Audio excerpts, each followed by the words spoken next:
Hello student, I am Dr. Sangeeta Srivastava, Assistant Professor of Mansa College of Education। आज जो मैं आपको बताने वाली हूँ यह gender school and society B.Ed 4 semester का एक सब्जेक्ट है, जिसके अंदर मैं टॉपिक जो आपको बताने वाली हूँ, बालिकाएं विद्यालयों में क्यों असहजता महसूस करती हैं। Why girls feel uncomfortable in school. बालिकाएं विद्यालयों में लिंगी असमानता के कारण ही असहजता महसूस करती हैं। विद्यालयों में अक्सर लिंगी असमानता देखी जाती है। अनेक अवसरों पर अभिभावक जो होते हैं वो भी जो है बालिकाओं को उन विद्यालयों में प्रवेश नहीं दिलाना चाहते हैं जहाँ पर सहशिक्षा यानी को एजुकेशन होती है। यदि अभिभावकों के सामने विकल्प रख दिए जाएं, एक सहशिक्षा विद्यालय का और एक बालिका विद्यालय का, तो जाहिर सी बात है कि अभिभावक जो हैं वो बालिका विद्यालयों में ही अपनी लड़कियों को प्रवेश दिलाएंगे और ऐसी मनोदशा का जो प्रभाव होता है विद्यालय व्यवस्था पर पड़ता है। यहाँ तक कि विद्यालय व्यवस्था के क्षेत्र में भी अनेक क्षेत्रों में जो है असमानता दिखाई पड़ती है। अक्सर देखा जाता है कि जेंडर संबंधी मुद्दों पे भी असमानता जो है विद्यालय व्यवस्था में दिखाई देती है, और ये जो असमानता होती है जो कि विद्यालयों को एक आदर्श रूप में विकसित होने नहीं देती है। तो हम इसमें आज देखते हैं कि विद्यालयों में जो है असमानता या विद्यालय व्यवस्था पर असमानता का व्यापक प्रभाव जो है किस प्रकार पड़ता है, जिससे कि बालिकाएं जो हैं विद्यालय जाने में असहजता या अनकंफर्टेबल महसूस करती हैं। तो आइए देखते हैं हम निम्न बिंदु।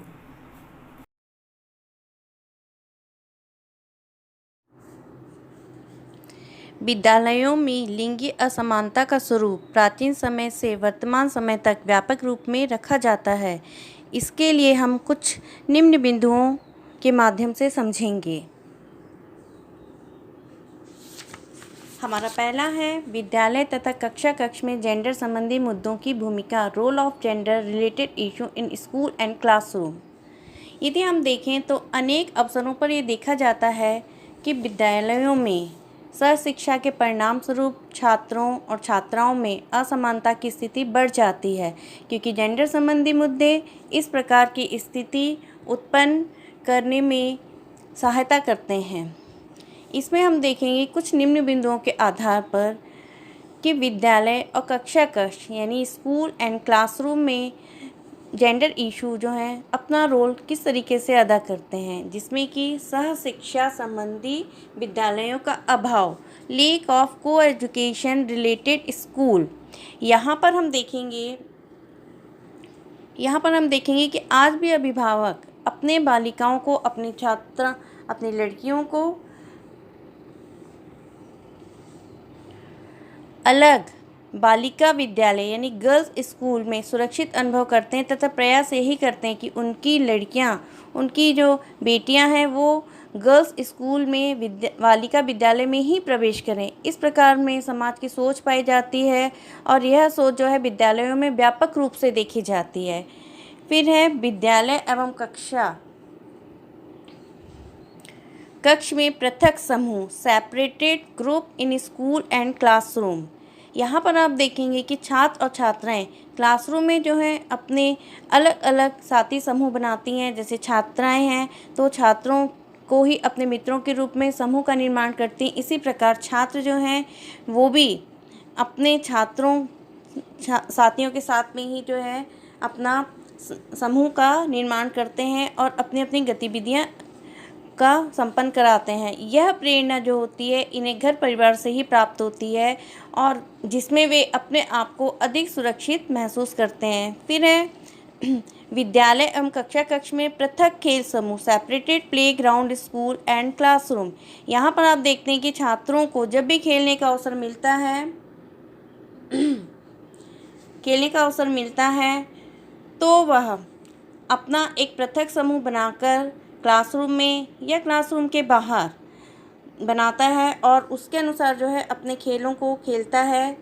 इसी तरह छात्राएं भी जो हैं कक्षा कक्ष में जो हैं अपना खेल समूह का एक पृथक समूह बनाती हैं और इस प्रकार छात्र एवं छात्राओं के खेल में भी व्यापक अंतर दिखाई देता है। फिर है कक्षा कक्ष एवं विद्यालय में बैठक व्यवस्था, sitting arrangement in classroom and school. यहाँ पर आप देखेंगे कि क्लासरूम में जनरली क्या होता है, छात्राएं या तो आगे बैठती हैं और छात्र उसके पीछे बैठते हैं, या छात्राओं की एक रो होती है और दूसरी छात्रों की रो होती है, क्योंकि उन छात्रों को अच्छा समझा जाता है जो छात्रों से पृथक बैठती हैं, तथा उन छात्रों को भी अच्छा समझा जाता है जो छात्राओं से पृथक बैठते हैं। और इस प्रकार जो होता है, इस प्रकार की स्थिति जो है कक्षा में, क्लासरूम में और विद्यालय सिटिंग अरेंजमेंट में सामान्य रूप से देखी जाती है। फिर है मित्रता में लैंगिक मुद्दों की भूमिका, role of gender issue in friendship. यहाँ भी आप देखेंगे कि मित्रता संबंधी यदि गतिविधियों को देखा जाए तो यहाँ पर जो है लैंगिक मुद्दों में जो रहता है समान समलिंगी यानी एक जैसे समूह में मित्रता रूप में देखी जाती है। यहाँ बालिकाओं से ही मित्रता देखी जाती है तथा छात्रों की छात्रों से ही मित्रता देखी जाती है। इस प्रकार की मित्रता जो विषम लिंगी जो होती है यानी छात्र एवं छात्राओं का जो मित्रता होती है ये बहुत कम दिखाई देती है, क्योंकि ये हमारे समाज में जो है समलिंगी मित्रता को ही स्वीकार किया जाता है। फिर है शिक्षक व्यवहार में लैंगिक मुद्दों की भूमिका, role of gender issue in teachers behaviour. शिक्षकों के व्यवहार में लैंगिक मुद्दों की भूमिका देखी जाती है। शिक्षकों का बालिकाओं के प्रति व्यवहार नम्र होता है तथा बालकों के प्रति जो होता है व्यवहार कठोर होता है। एक छात्र यदि विद्यालय में देर से आता है तो शिक्षक द्वारा उसे दंड दिया जाता है, और यदि छात्रा देर से आती है तो उसे सिर्फ डांट कर, फटकार कर या समझा कर छोड़ दिया जाता है। और इस प्रकार जो होता है शिक्षकों के व्यवहार में भी जो है डिफरेंस दिखाई देता है, भिन्नता दिखाई देती है। फिर है विद्यालय एवं कक्षा कक्ष प्रबंधन में लैंगिक मुद्दों की भूमिका, role of gender issue in school and classroom management. यहाँ पर मैनेजमेंट में यदि देखेंगे, विद्यालय के मैनेजमेंट को यदि हम देखते हैं तो यहाँ पर आप देखेंगे कि छात्र एवं छात्राओं की समस्याओं के समाधान हेतु फादर एंड टीचर एक मैनेजमेंट बनता है और दूसरा है मदर एंड टीचर्स। इस तरीके से पिता शिक्षक संघ एवं माता शिक्षक संघ जो होते हैं ये अलग अलग रूप से प्रभावी होते हैं, जो कि छात्र एवं छात्राओं की समस्याओं का समाधान कर पाते हैं। अब है पाठ्यक्रम सहगामी क्रियाओं में लैंगिक मुद्दों की भूमिका, role of gender issue in co curricular activities. Co curricular activities में भी यदि हम देखते हैं तो क्लासरूम में नृत्य, गीत, गायन संबंधी जो को करिकुलर एक्टिविटीज़ होती हैं ये छात्राओं के द्वारा चुनी जाती हैं। इसी प्रकार भाषण, खेल प्रतियोगिता, तैराकी आदि प्रतियोगिताएं जो होती हैं छात्र समूह के द्वारा चुनी जाती हैं। और इस प्रकार हम समाज में इस स्थिति को देखते हैं कि समाज में नृत्य को छात्राओं का विषय माना जाता है तथा भाषण एवं तैराकी छात्राओं का विषय माना जाता है। फिर है विषयों में लैंगिक मुद्दों की भूमिका, role of gender issue in subject. विषयों को रूप में भी हम यदि देखें तो छात्रों को गृह विज्ञान जो है, होम साइंस पृथक रूप से पढ़ने के लिए दिया जाता है, जबकि छात्रों को जो है होम साइंस जैसा विषय पढ़ने नहीं दिया जाता है। इस प्रकार विषयों के चयन में और अध्ययन में भी जो है विभेद की स्थिति देखी जाती है। और इस आधार पर भी आप ये देखेंगे कि छात्रों के लिए कुछ विषय निर्धारित कर दिए गए हैं और छात्राओं के लिए भी कुछ विषय निर्धारित कर दिए गए हैं। फिर नियमों के निर्धारण में लैंगिक मुद्दों की भूमिका, role of gender issue in assessment of rule. यहाँ पर आप ये देखेंगे कि जो जैसे यूनिफॉर्म हो गया, ठीक है, यूनिफॉर्म के मामले में आप देखेंगे छात्रों की यूनिफॉर्म अलग होती है, छात्राओं की यूनिफॉर्म जो है अलग होती है, क्योंकि ये जो होती है हमारी भारतीय परंपराओं के अनुरूप माना जाता है। और इस तरीके से यहाँ भी आप देखेंगे इन नियमों में भी जो है भिन्नता दिखाई देती है। अब जिस तरीके से अभी हमने ये देखा कि विभिन्न विषयों पर विभिन्न जो हमारे पॉइंट थे उन पर हमने जो है असमानता देखी। अब इन असमानताओं को दूर करने में स्कूल एवं क्लासरूम जो है क्या भूमिका या क्या रिस्पॉन्सिबिलिटी निभाता है, इसमें यदि हम देखा जाए तो ये जो असमानता है, जेंडर संबंधी असमानता जो दिखाई दे रही है, ये जो है इनको सुधार करने का जो दायित्व है स्वयं छात्र एवं छात्राओं का ही दिखाई देता है और इनके ही माध्यम से इस विभेद को समाप्त किया जा सकता है। इसके साथ साथ विद्यालय प्रबंधन एवं शिक्षकों का भी ये दायित्व बनता है कि वे अपने उत्तरदायित्वों की पूर्ति करें और इस असमानता और अप्रासंगिकता को समाप्त करें, जिसके लिए उन्होंने जो है कुछ मुद्दे दिए, कुछ पॉइंट्स दिए हैं, जैसे कि अभिभावकों को सहशिक्षा जो है उसका स्वागत करना चाहिए, उसको अपनाना चाहिए और बालकों बालिकाओं का संयुक्त समूह का निर्माण किया जाना चाहिए, जिससे कि वे आपस में एक दूसरे के इमोशंस जो फीलिंग्स, इन विचारों को समझ सके, जिससे भेदभाव संबंधी व्यवस्था विकसित ना हो पाए। इसी तरह खेल प्रक्रिया में भी जो है छात्र एवं छात्राओं के अलग अलग समूह निर्धारित नहीं करने चाहिए। इसमें जिस बच्चे को जो खेल खेलना है उसे उस खेल को खेलने के लिए चुनना देना चाहिए। इसके अलावा छात्र छात्राओं की बैठक व्यवस्था, सिटिंग अरेंजमेंट में भी जो है किसी प्रकार का प्रतिबंध नहीं लगाना चाहिए। छात्र और छात्राएं कहीं भी बैठ सकती हैं और इसके अलावा छात्र एवं छात्राओं की जो मित्रता विषम लिंगी पर जो है प्रतिबंध नहीं लगाना चाहिए। उनकी मित्रता को व्यापक रूप समझाना चाहिए और एक आदर्श को स्थापित करना चाहिए। इसी प्रकार शिक्षकों द्वारा छात्र एवं छात्राओं में समानता का व्यवहार करना चाहिए, जिससे कि दोनों के मन में भेदभाव की स्थिति उत्पन्न ना हो। नियम का निर्धारण जो है दोनों के लिए समान रूप से होना चाहिए और उनके विषय संबंधी और पाठ्यक्रम संबंधी भी समानता दिखाई देना चाहिए। अब दूसरा हमारा आता है रीति रिवाज एवं विद्यालय दिनचर्या में जेंडर संबंधी मुद्दों की भूमिका, role of gender related issue in tradition and school daily life. यहाँ पर आप देखेंगे कि स्कूल की दिनचर्या में मतलब डेली एक्टिविटी में रीति रिवाज यानी ट्रेडिशन का क्या रोल है, क्या प्रभाव पड़ता है उसमें। सबसे पहले तो हम ये देखेंगे कि विद्यालयों में जो होता है समूह गान ज़्यादातर जो होता है छात्राओं के माध्यम से ही प्रस्तुत किया जाता है। इसके अलावा जो प्रार्थना उनकी जो रहती है उसमें भी जो होती है बालिकाओं की अलग पंक्ति रहती, रो रहती है और छात्रों की जो अलग रो बनाई जाती है। इसके अलावा जो होती है कि प्रार्थना सभा में बालिकाओं को गायन का अवसर दिया जाता है, क्योंकि ये माना जाता है कि लड़कियों का जो कंठ होता है, गला जो होता है सुरीला होता है। इसके अलावा छात्रों को जो है प्रार्थना में गायन के लिए नहीं दिया जाता है। इसी प्रकार कक्ष में भी आप देखेंगे सिटिंग अरेंजमेंट में बालक और बालिकाओं की जो विविध प्रकार की गतिविधियां होती हैं उनमें भी भिन्नता दिखाई देती है। जैसे बालिकाओं के लिए कम कठिन कार्य और बालकों के लिए अधिक कठिन कार्य, और इस तरीके से अधिगम की गतिविधियों में भी पृथक समूह बना दिए जाते हैं।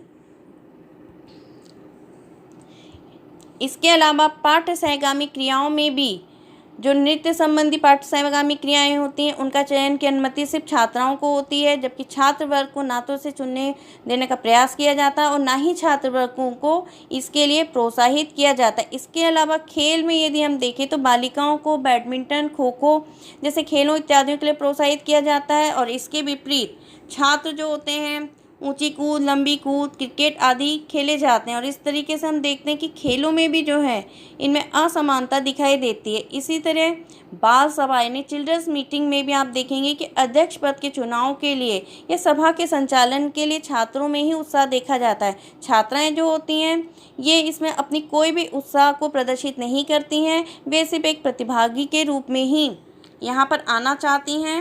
इसके अलावा चुनाव में भी जो होती हैं लड़कियां जो होती हैं किसी भी प्रकार की रुचि नहीं दिखाई देती हैं।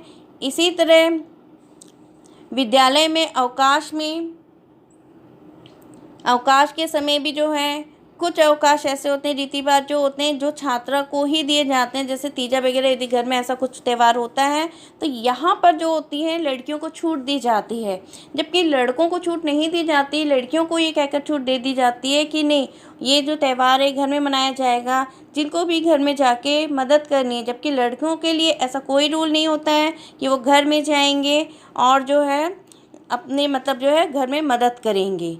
तो इस तरीके से हम देखेंगे कि रीति रिवाज में भी जो है विभेद उत्पन्न किए गए हैं। लेकिन यदि विभेद उत्पन्न किए गए हैं तो कुछ रिस्पॉन्सिबिलिटी उत्तरदायित्व भी होते हैं। तो ये जो उत्तरदायित्व जो होते हैं, इनका समाधान का जो दायित्व होता है, ये जो होता है विद्यालय के प्रबंधन का होता है। विद्यालय प्रबंधन में शिक्षक, अभिभावक, ये सभी आते हैं, जिनको ये प्रयास करना चाहिए कि विद्यालयी व्यवस्था में इस तरीके की असमानता को दूर करने का प्रयास करें और साथ ही लैंगिक समानता की भावनाओं को विकसित करें और विविध प्रकार की लैंगिक विसंगतियों को दूर करते हुए छात्र एवं छात्राओं में समन्वय की स्थिति को पैदा करना चाहिए। अब आता है हमारा कक्ष अंतःक्रियाओं में जेंडर संबंधी मुद्दों की भूमिका। यहाँ पर आप देखेंगे कि कक्ष role of gender related issue in classroom interaction, मतलब बालक बालिकाओं के बीच में होने वाला अंतःक्रिया या इंटरेक्शन, ये जो व्यवहार होता है एक दूसरे के प्रति सोच को प्रदर्शित करता है और इस पर इनका क्या प्रभाव देखा जाता है, ये निम्न मुद्दों के माध्यम से हम समझेंगे। जैसे कक्ष में छात्रों द्वारा शांत भाव और संकोच का प्रदर्शन किया जाता है, जबकि छात्रों द्वारा कक्ष में अधिक संकोच नहीं दिखाया जाता है। उनमें शोर करने की प्रवृत्ति दिखाई जाती है, जबकि छात्राओं द्वारा छात्रों की इस प्रवृत्ति को अच्छा नहीं माना जाता है। इसी प्रकार छात्राओं द्वारा अपना एक अलग समूह बना लिया जाता है और वे सभी अपने अनुभव, अपने एक्सपीरियंस, अपनी जो दिनचर्या होती है, वार्तालाप जो होती है, आपस में एक दूसरे को प्रकट करती। इसी प्रकार छात्र भी जो होते हैं अपने अनुभव, अपनी जो वार्ताएं जो होती हैं, एक्सपीरियंस जो होते हैं, ये अपने छात्र समूह के बीच में ही देना चाहते हैं। इसी प्रकार हम देखते हैं कि अधिगम की गतिविधियों में भी छात्राएं जो होती हैं छात्रों के समान संपन्न उचित करना नहीं चाहती हैं, क्योंकि वे छात्रों के साथ अपने आप को समायोजित करने में कठिनाई का अनुभव करती हैं। वैसे भी घर परिवार में उन्हें छात्रों से दूर रहने के लिए प्रोत्साहन किया जाता है और इसका प्रभाव जो होता है उनके क्लासरूम इंटरेक्शन पर पड़ता है।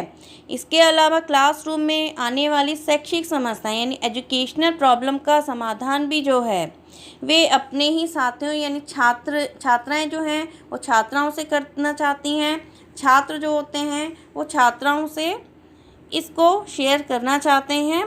इसके अलावा कक्ष में जो होती है व्यक्तिगत समस्या यानी पर्सनल जो बातें होती, प्रॉब्लम जो होती हैं, यहाँ भी आप देखेंगे कि छात्राएं जो हैं छात्राओं से ही डिस्कस करती हैं और छात्र जो होते हैं वो छात्रों से ही डिस्कस करते हैं। इस आधार पर क्योंकि इनके परिवार में बालिकाओं को कुछ इस प्रकार की शिक्षा दी जाती है कि वे जो हैं सिर्फ अपने साथ वालों से ही अपनी प्रॉब्लम को शेयर करें। इसके अलावा टीचर्स के साथ जो आत्मीयता स्थापित जो होता है छात्रों के द्वारा शीघ्रता से दिखाई देती है, जबकि छात्राओं जो होती हैं वो शिक्षकों के साथ आत्मीयता स्थापित करने में काफ़ी संकोच को प्रदर्शित करती हैं। वो इतनी जल्दी जो होती हैं इस चीज़ को नहीं कर पाती हैं। इसके अलावा लीडरशिप यानी नेतृत्व की भूमिका का प्रदर्शन में यदि देखें तो छात्राओं में जो है संकोच की स्थिति पाई जाती है, जबकि छात्रों में नेतृत्व के अवसर ढूंढे जाते हैं, खोजे जाते हैं। क्यों? इसका कारण भी है कि अभिभावकों द्वारा बालिकाओं को या बालिकाओं की जो भूमिका होती है वो घर में ही निश्चित कर दी जाती है।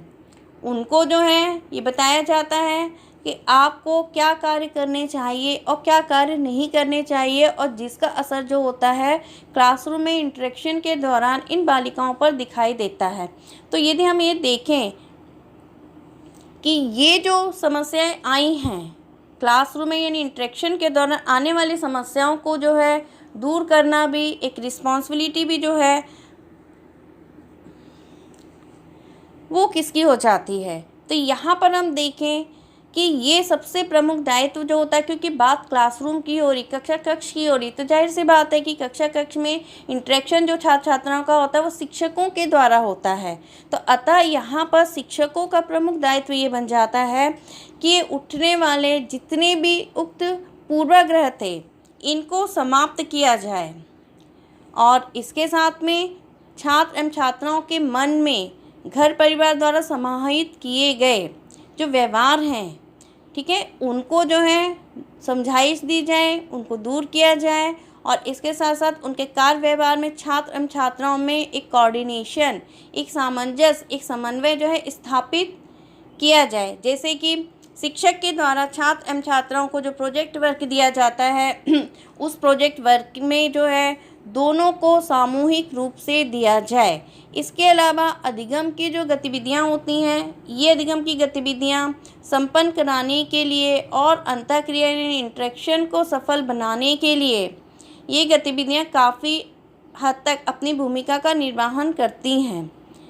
तो इस प्रकार हम देखते हैं कि अनेक गतिविधियों के माध्यम से शिक्षक यानी टीचर द्वारा जो है क्लासरूम में होने वाले इंटरेक्शन के विकास को सर्वोत्तम स्वरूप प्रस्तुत कर सकता है, इसे आगे बढ़ा सकता है और अभिभावकों को भी बालक एवं बालिकाओं की विभेदकारी नीति संबंधी गतिविधियों को बताया जा सकता है, जिससे कि वो इन सारी चीज़ों को समझ सकें। अब इस तरीके से हम देखते हैं कि जेंडर संबंधी मुद्दों का प्रभाव उनकी भूमिका के रूप में देखा जाता है, जिसके आधार पर छात्र एवं छात्राओं के मध्य सफल रूप से अंतःक्रिया यदि कराई जाए तो ये असमानता काफ़ी हद तक दूर की जा सकती है।